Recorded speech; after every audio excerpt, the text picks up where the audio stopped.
In one. Oh, hey, everybody. Welcome to Dumb Investing. That fellow over there, that is Harry. That guy's Lloyd. It's about to get dumb up in here. Let's have a little bit of fun tonight. Oh, yeah. So on tonight's program, what you can expect to see. First thing we're going to do is we're going to review our portfolio. These are stocks that we have purchased by randomly rolling dice and randomly picking 3 stocks a night, doing some homework on those, and then investing our hard-earned retirement money into randomly picked stocks. And we're currently broke, so we're not buying any stocks right now. We will be reviewing the portfolio and trying to figure out what to do with this. If you have any comments, shoot them down below because we'd love to hear from you because it's getting really boring just watching our stuff turn red. We're also going to talk a little bit about, let's see, we had Facebook and PayPal today. We had JPow today. We had infrastructure bill. We got all types of fun stuff to talk about. So lots of stuff today. On to the portfolio. How is dumb investing doing? Well, dumb investing's still dumb. So that, thankfully for all of our viewers, that has yet to change. Nope. I think they like it. They like it? All right. Yeah. Let's see here. And man, this poor show is getting later and later. Jay is never going to get any sleep. I know, poor Jay. Shout out to London. All right, so what do we got going on today? We've got... Hey, all right, we got more green than red. Let's hope that's a good thing. Yeah, overall. And I think the market was generally more green than red, so glad to see that our positions my personal followed suit. The world was green today, so yeah. Yeah. Life was good. Yeah, good. Talk about a roller coaster, though. Oh, I tell you. I mean, I can't have these huge up days, down days, up days. I mean, they're crazy. It's totally crazy, and yeah. I don't get it. But we can talk about that in a couple minutes. Well, yeah, BurgerFi is the big loser today, down 1.15%. Yeah. What happened? We were doing so good. Oh, BurgerFi. Yeah. Is it the Delta variant? People are could be the Delta. Yeah. It could be the Delta. Yeah. Well. And then we've got Fiserv down 0.67%. That was our high one yesterday, right? Yep. I think so. A little bit of give back there. On the other side of the world here, we've got our friends over at GFL Environmental. Nice. And they have earnings. What did it say? 728. So the earnings were today. Yep. Oh. So after hours. I would assume they were decent since it's going up after hours. Yeah, after hours actually went up a little bit. That's a good sign. I like it.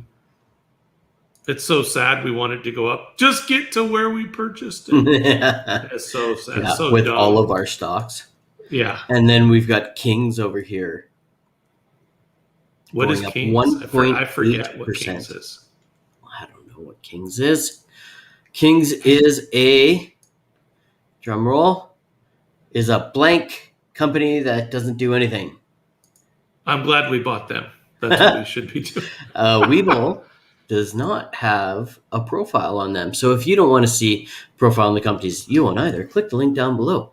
Deposit yourself $100. Get up to 2 free stocks valued at, oh my goodness, look at this. Sorry, sidebar. Aftermarket cotton, 8%. Holy moly.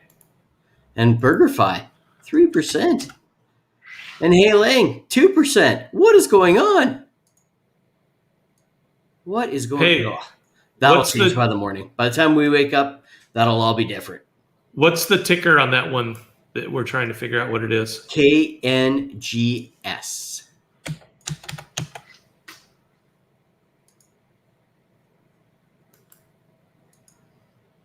All right, so that's EFT Trust, Upholdings Compound Kings EFT is what that is. I don't know what all that means, but there's not much about it on Yahoo either. Why did we pick this? What were we thinking? This is dumb. Good Lord. That's kind of how it works around here. I know. They've only been around since December of last year. I don't know what it was probably one of those we had 3 real losers and we never thought to just double up on one of our other ones. Well, I mean, if you look at it overall, I mean, their growth has been great since December. Up, down, but overall they've been pretty good. So Up until we bought it. Yeah, well, of course. We totally crashed when them. we buy it just goes down, right? That's just the way it goes. We either bought it here on July 9th, or we didn't buy it. So we must have bought it back here. Yeah, we bought it a long time ago. Yeah. Way back here somewhere. And so it's basically done nothing for us. Fantastic. Love it. We bought it on 4/13 at 28.78. Okay. Yeah. All right. Overall in the portfolio. And if any of you would like to see the trades, if you click the link down below to the spreadsheet, there is a public spreadsheet that has every trade we've ever done. So you can see where we've made money, where we've lost money, what we're into all these guys at, and kind of what the I'm pretty portfolio sure Jay looks like. checks out all the stocks, and he's like, "You guys pick the worst And one just every single time." Yeah, rips us. Totally awesome. So if you do the opposite of us, you make a pretty good living, I think. You might. But this is for entertainment purposes only. Totally. We're not professionals. Don't listen to us. We were the opposite. Whatever you do, don't do what we do. Yeah, definitely not financial advice, and only our opinions. So no dividends or anything since yesterday, and our overall portfolio doesn't look like much has changed. We've got PSAT leading the way at 8.13%, First Trust at 6.22%. Down here in the big losers, we've got Lazy Boy and Hey Lang Education Group. We shall see. I did a little bit more research on Hey Lang today, and I still cannot formulate an opinion. My gut says everything will be okay, which probably means everything will not be okay.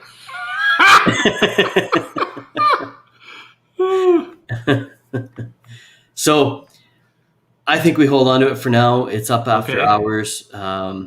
We got a little bit probably to talk about what's going on in China and the overall market. So shall we do that? We shall. All right. Nothing else in Webull we need to see? Well, let's see. So Facebook. Okay. Let's pull up. Basically did great. But their Ford stuff was not very good. And so their stock took a beating after they had great financial results. Crazy. Yeah. So PayPal did across the board, right? Yeah. Everything. They basically beat expectations. The only problem is that their user growth did not beat expectations. User growth was pretty much right at expectations, which is kind of signaling,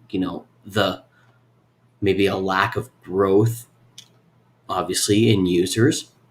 One thing about Facebook is that they have somewhere in the realm of like 2.81 billion average monthly users. So that's a lot of clicks. That's a lot of people. I don't know how many people in the world would have access to Facebook. Now, what are we viewing here? What's our time period? Because that looks like that's going up. This is the day chart. Let's see here. The guys on Bloomberg make it sound like it went. Oh, okay. No. Okay, now, yeah. So they reported after the bell, and then it crashed. Yeah. I'll put after hours here. Let's put this thing over here and make this a little bigger here.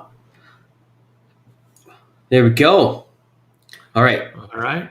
So Facebook did go down and is holding down 3.45% after hours. They were down more than that before. Right. So it's it's recovering a little bit. Yeah, look at that first candlestick right there at the close. Oh yeah. Boom. How low did that go? 353.97. That's $20 off where it was at. So number 30%. Yeah. So wild stuff. Yeah, well, I mean, how many users are there in the world that could possibly go on Facebook? My brain says it's got to be somewhere in the realm of 3.5 billion. I don't know. I'm just picking numbers. I don't know. So, I mean, if they got 2.81 billion active users on a monthly basis, their market penetration's really high. really high. So how much more can they grow? Like in overall users, right? They can figure out How many different revenue users streams. did they have? 2.81, I think. There's 7.9 billion people on the world right now. Right, but how many of those have access to internet and computers? So they have 20% of all the people in the world using Facebook. Oh, more than that. More than that. 2.81 divided by what, 7? I can't do that math. Yeah. You want me to do math live without well, being calculators prepared? for that, right? All right. Oh, that's 37%. Holy cow. Of the everybody in the Of world. the available people in the world. Yeah. That's so you got to think nuts. there's a bunch of kids under 12 that are on Facebook or whatever, or under 18. Nobody uses Facebook under 18. I'm pretty sure they all use Instagram. I have no idea. And that's not factual. That's just my opinion. And then you've got a bunch of people that just don't have Facebook too, that are just not into that sort of thing. So, I mean, there's a lot of Lloyds that just refuse to use that crap. Yeah. And then you've got a lot of people in the world that just don't have access to internet and computers. So their market penetration is really high for the amount of available people they have. So kudos to them. Good on them for that. I don't personally think that they could grow users exponentially too much further. They just need to figure out their revenue source and how that's going to look in the future. So, yeah, I mean, overall, they're still crushing it. They keep printing money left, right, and center, and Zuckerberg's diving Scrooge McDucking through all his gold coins. Probably. All right, so JPow spoke today, and his words is the economy is not substantial further progress, is what he said. So he kind of was playing off the interest stuff or the inflation, right? Because we knew it was going to happen. We want 2% average. It's going to be higher because it's going to come back down. We're not playing that anymore. Now he's talking about, well, we're really paying attention to this employment stuff. And, there's You're not right. substantial Yeah, he definitely said, hey, look over here kind progress. of thing. Yeah. Definitely. Yeah. And so he's the very inflation smooth stuff, when he said it. Right. And it was kind of nice, he did come out and he said, yes, inflation is here. Yes, it went further and further beyond what we wanted it to, what we expected that was going to happen. But then he put through a pretty big caveat saying, look, most of the inflationary factors that are in play right now are items that are basically inflationary because of the recovery. So things like hotels and airplane tickets, which are seeing much more demand right now because the economy's opening back up. People are going to travel and they're going to stay places. And the cars and chips. The other thing was the used and new cars. And that we know is because of semiconductor issues, which are going to be a supply chain issue that will get alleviated over time.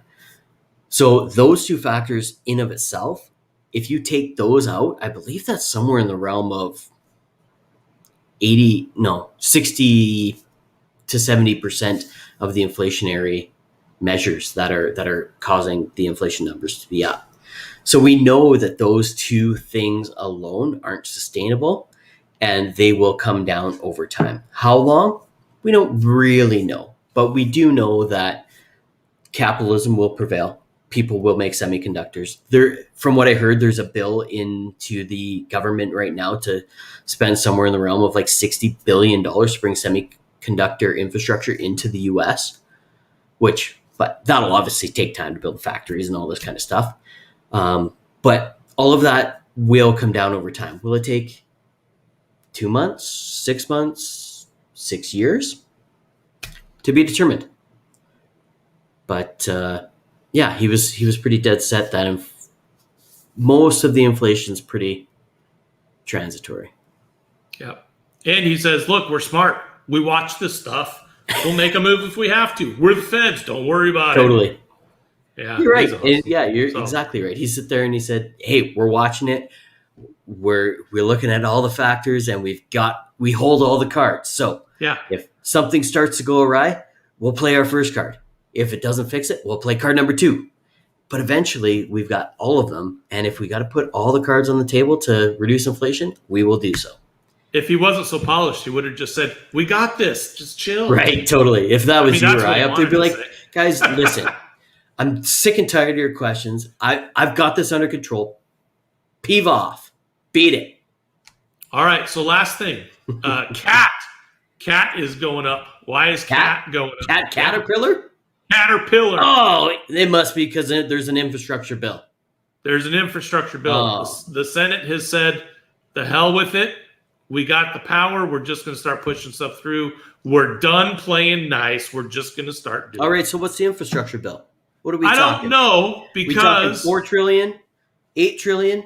no, this is the little baby one. It's either 550 billion, which is what I read on Bloomberg, I think, or it's 1 trillion, which is what I think I read on Yahoo. So I don't know. There's an infrastructure bill. We got to pass it to see what's in it, is kind of what they're saying. So maybe that's where the money came from. That kind of seems counterproductive. Pass the bill to figure out what's in the bill.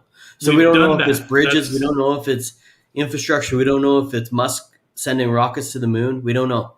Nothing. It's whatever we want infrastructure to be now going forward. So, it's not the big one, so I don't think it has all the social stuff that they wanted to put in there and call that infrastructure. So who knows? But it's moving, and they want to get it done because these guys take like a 2-month vacation. They go and they do whatever. They want to get this done before they leave. It's just we're crossing Vacation that gray area into politics, which we said we weren't going to do with this channel because we didn't want to ruin it because we like it too much. Yeah, that we would hate to spread our left wing, right wing, but wait, never mind. You just got to shut down. They're going to, boo. Totally.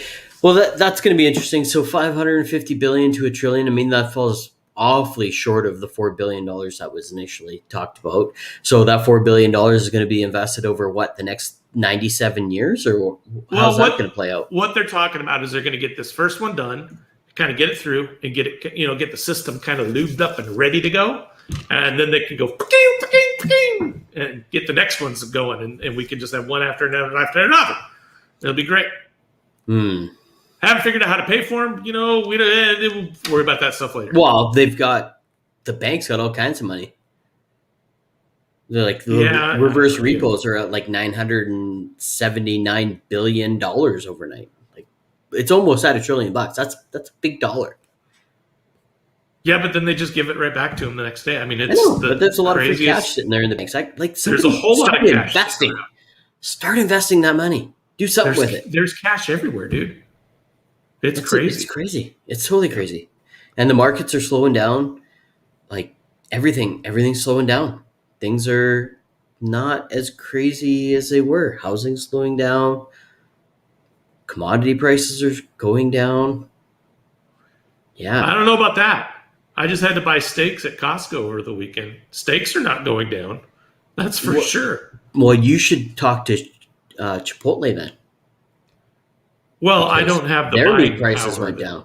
Chipotle has, and I can't pre-order my steaks 3 years out under contract. I just had to go buy them from They were damn good. I will give you that. I think I knocked it out of the park. So I made steaks for my company that was visiting over the weekend, dude. Perfect. Man, they were like a 9.3. They were really, really good. What'd you get? Top sirloin? Yes. Yeah. Yeah. Costco's top sirloin. Did my 5 minute. Oh, dude, they were so good. And then so I had those Saturday night. I fixed it for him. Sunday night, I did some steak on the salad. Ooh. Tuesday night, I chopped it up, I diced it up, and I made steak tacos with it. It was a good week. Wow. Sounds amazing. Yeah, it was good. But it cost some up here to Canada. Dude, it was so expensive. I think I got 7 of them. It's the normal pack that I normally buy. Last year I was buying that pack for like $25. Today it was 54. Yeesh. Yeah, tell me about it. Yeah. Hey, you know what? If you don't want to pay for steaks, like if you don't have to buy them. No, you don't. And that I haven't bought steaks for about 5 months, 6 months. So it was a nice treat. That's the key to all of these inflationary factors is you don't have to buy it. Lots of things you don't have to buy. You don't have to buy a new car. You don't have to buy steaks. You can wait. You either pay with your cash or you pay with your time. It's, eventually things will come down. Yeah. Oh, hey, I'm all excited. Why? House in my neighborhood went up. I fell in love with it. I get to go look at it at 2:30 tomorrow. Sweet. Let's get this one. Well, we'll see if the market's still nuts. I'm not bidding. Right. I've got my price per square foot, and I'm happy with it. Perfect. If some idiot wants to pay more, they can have it. Right. No, that's good. Things here are slowing down substantially. I don't even know if I can say that. I've got a buddy who just sold a house this past week, and it was on the market for like less than 12 hours. So maybe things are still crazy. It feels like they're slowing down, but I don't know. I think things are slowing down. If they're not, they're going to real soon. What about the over the weekend in America? What is it? The rent protection eviction moratorium expires on the 31st. What do you think? Yeah, tell me more. I don't know a whole lot more, but it could get real ugly for some people that are still hurting right now. So I don't know what that's going to do to our market. If maybe I should just sit on the sidelines for another week and see if there's going to be a lot of foreclosures, and does that crash the market on us, or what happens? That's not really the market I'm in. I don't know if a lot of, I don't know if it's that's going to be interesting. A lot of people or what. I want to go back there in a second, but one of our loyal viewers just sent through a text and said, figure 4.57 billion people in the world have access to internet and Facebook. And Facebook has 2.71 billion active monthly users, which is just over 59%. Or sorry, 59%. Of everybody that can use it, does. I think that's herd immunity at that point. I think you've fully penetrated at that point. Man, 60%. That's a big number. I don't even know how to grasp that. Like if you don't make, and obviously Facebook makes money and they make lots of money, but so imagine sitting in traffic and you look at 10 cars and 6 of them are Fords. How crazy would that be? Yeah. That's basically what's going on. Yeah. Right? It's totally crazy. Man. We're such a bunch of lemmings. So I'll tell you what, man, I had to do a lot of driving today. And I was cruising down the I saw crazy stuff today, dude. It was nuts. And I saw a parade of budget rental trucks coming the opposite way. I couldn't figure out what was coming at me, but it was like 40 identical trucks, all spaced out, like 6 car lengths from each other. Just boom, boom, boom, boom. I mean, it was the craziest thing I'd ever seen. Lots of moving trucks. Yeah. Huh. Yeah, that's unbelievable. So Facebook can't grow that much more in daily active users or monthly active users. It's not possible. Well, why not? What are those other 40% doing? They're guys like me who say, hell no. Right. Like we got time to deal with Facebook. Right. Right? I don't want people knowing every time I'm online. I don't want to talk to people every time I need to go do something. Right. Yeah. Anyways, that was just, thanks for sending that through. That's a big number, that's cool. I'm shocked at. Is that Burger Fi Cara? Yeah. Right on. That's cool. Yeah. So going back to our other conversation, what was it about again? Oh, kicking everybody out of their houses. Oh yeah. So yeah, I don't know what's going to happen there, dude. So we got a big problem where all of this bill or whatever it is comes to an end, where tenants are allowed or landlords are allowed to kick tenants out of their properties. And well, not only that, but banks are allowed to foreclose too. Right, Right. the forbearance. So there's both of those. Yeah. Yeah, the forbearance numbers are going to come in. And so you think people really have 15 months of payments I don't know. ready to, like, I mean, it's nuts. A couple months ago, I was looking at the numbers, and it was something like 2.6 million houses that were going to be that could be in forbearance. So that's crazy. Yeah, it's a big number. But I mean, we've talked about this in the past too, and you said, I mean, people got to live somewhere, right? So where are they going to go? Do they all just rotate? They all just pivot and move into another one of those houses? Do they just have a standard rotation schedule from one house to the other? I don't know how it's all going to play out. Okay. So this is right from the old Google. Since the Coronavirus Aid, Relief, and Economic Security Act passed last year, more than 9 million Americans have hit the pause on making monthly mortgage payments, entering what's technically referred to as forbearance. The CARES Act homeowners protections were set to expire at the end of July. So is that date really going to happen still? I don't know. Because I mean, they're speaking future speak there, you know, that 9 million. 9 million. I don't know. If that happens and people start getting kicked out of their houses, I mean, holy moly, we're going to have a huge problem. Like, huge. From what I saw, U.S. houses inventory went up substantially this past month as well. Went up to, I forget the number. It's something went up to like 4.8 months of inventory all of a sudden. All right. So the CARES Act was set to expire at the end of June 2020, but the U.S. Federal Housing Administration has announced additional measures for struggling homeowners. The highlights include a moratorium on single-family foreclosure and eviction extended until July 31st, which is going to be this weekend, an extension of the deadline to request mortgage forbearance from June 30th to September 30th. The extension of the program to help owners reduce monthly mortgage payments by 25% or more.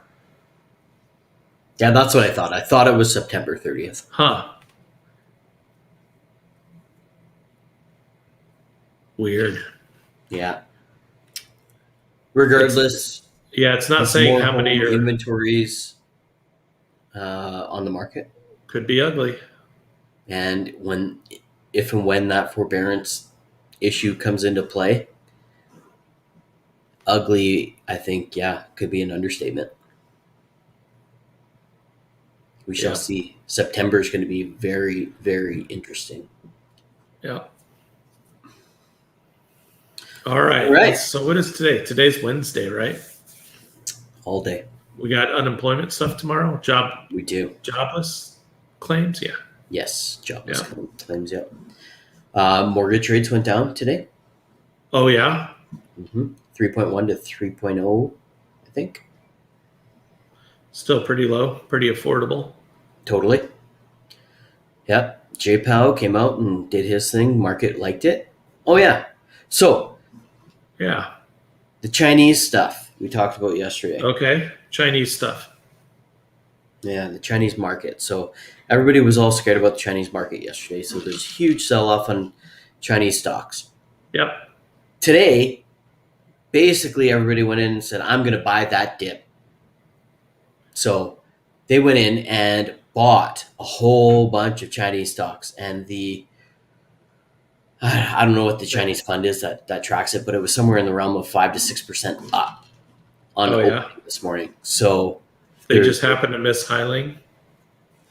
Hiling was up. It went up 2% or something. I thought it was on our bottom list. No. It went up 1%. And it's up 2% after hours. Okay. Yeah. But hey, yeah. I mean, everybody misses Hiling, but so it's going to be interesting. The Chinese government came out and said they put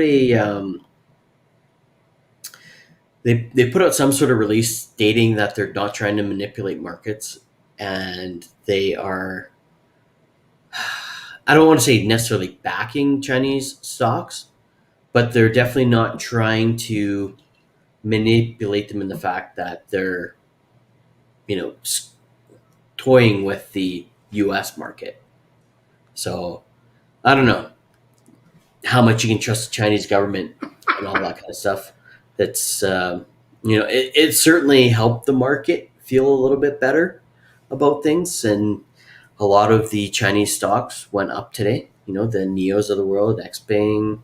Neo did go up today, which was nice to see. They all had pretty. I didn't see Baba today. I don't actually have that one on my tracker. I don't either. Should put Baba and Didi.